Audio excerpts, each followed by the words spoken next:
বন্ধুরা আসসালামু আলাইকুম। এইবার আমরা কথা বলবো HTML স্টাইল নিয়ে। ওকে, সো HTML স্টাইল নেওয়ার জন্য আমাদের বরাবরের মতো আমাদের যে স্ট্রাকচার সেই স্ট্রাকচার নিয়ে নিলাম এবং আমরা যেটা করব সেটা হচ্ছে একটা হেডার নিব।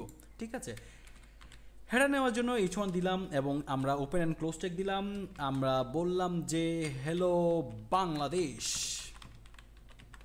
ঠিক আছে, হ্যালো বাংলাদেশ লেখার পর আচ্ছা এটা আমি কাজ করে কিনা সেটা একটু চেক করে আসি। ওকে, হ্যালো বাংলাদেশ চলে আসছে, দ্যাটস ফাইন। এখন যেহেতু আমরা স্টাইল নিয়ে কথা বলছি তাহলে এইখানে কিন্তু একটা জিনিস আছে, আমাদের স্টাইল আমরা H1-এর মধ্যে স্টাইলটা এখানে ডিফাইন করে দেব। ডিফাইন করে দেওয়ার পর আমরা কি করতে চাচ্ছি, আমরা ধরেন এই স্টাইলের মধ্যে আমরা একটা কালার দিতে চাচ্ছি। আমরা কি করব, আমরা W3 স্কুলে যদি যাই, W3 স্কুল সম্পর্কে একটু বলে রাখি। এটা হচ্ছে আপনি যেই ল্যাঙ্গুয়েজটা শিখতে চান না কেন, এখানে অসংখ্য প্রোগ্রামিং ল্যাঙ্গুয়েজ নিয়ে কথা বলা আছে। আপনি একটা ভিডিও টিউটোরিয়ালের উপর নির্ভর করবেন না। আপনি যদি একজন ভালো প্রোগ্রামার বা ভালো ওয়েব ডেভেলপার হতে চান তাহলে অবশ্যই আপনাকে ডকুমেন্টেশন পড়ার একটা হ্যাবিট থাকতে হবে। সো আপনি যদি গুগলে চলে যান, গুগলে যাওয়ার পর আপনি এখানে লিখবেন হচ্ছে W3 স্কুল। W3 স্কুলে যদি যান তাদের ওয়েবসাইটে সুন্দর সুন্দর ডকুমেন্টেশন দেওয়া আছে। দেখেন সব HTML CSS JavaScript SQL Python Java PHP, ঠিক আছে, এরকম অসংখ্য প্রোগ্রামিং ল্যাঙ্গুয়েজ দেওয়া আছে। যেহেতু আমরা HTML শিখছি, HTML-এ আমরা এখানে চলে আসবো।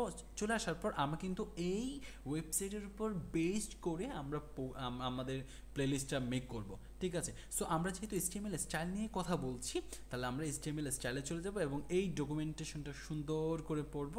যেহেতু আমরা স্টাইল করব আমাদের ওয়েবসাইটটা, তো আমরা কি করব, যেহেতু আমরা হেডিংটা স্টাইল করব তাহলে আমরা দেখেন আমরা এখানে H1 নিয়ে ফেলছি এবং নেওয়ার পর স্টাইল ট্যাগটা ডিফাইন করেছি। তাহলে এখানে কি করতে হবে, আমাদের কালার দিতে হবে। ঠিক আছে, তাহলে আমরা এখানে কালার লিখলেই কালার চলে আসছে। তাহলে আমি যদি এখানে ক্লিক করি কালার ব্ল্যাক চলে আসছে এবং এখানে যদি ক্লিক করি আমরা দেখেন আমরা এইখানে যে কোনো একটা কোড দিয়ে দিতে পারবো।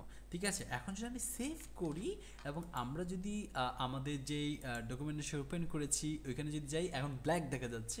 আমরা জাস্ট এখানে রিফ্রেশ করব, বুম, ইয়েস, আমার ব্ল্যাক থেকে রেড করে ফেলতে পেরেছি। তাহলে আমরা কীভাবে করলাম, আমরা হচ্ছে একটা ট্যাগ নিলাম HTML হেডার 1 ট্যাগ এবং তার মধ্যে প্রথম প্রথম যে ট্যাগটা রয়েছে সেই প্রথম ট্যাগের মধ্যে আমরা স্টাইলটা ডিফাইন করলাম।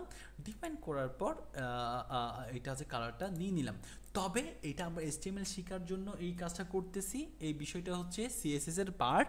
আমরা এটা ইনলাইন CSS করে ফেললাম। এটা one's kinds of inline CSS। আমরা কিন্তু পরবর্তীতে CSSটা কীভাবে এখানে আমরা অ্যাপ্লাই করতে পারি, সেই CSS যখন আমরা প্লেলিস্ট তৈরি করব তখন আপনি বুঝতে পারবেন। আমরা কখনো এটা শেখার জন্য এখন শেখার জন্য করছি, বাট পরবর্তীতে সেটা হচ্ছে আমরা আলাদা করে CSS কোডটা করে এখানে অ্যাপ্লাই করব। ঠিক আছে, সো বিষয়টা বুঝতে পেরেছেন আপনার কিভাবে স্টাইলটা মেক করতে হয়। সো অবশ্যই পাশে থাকবেন। ধন্যবাদ সবাইকে।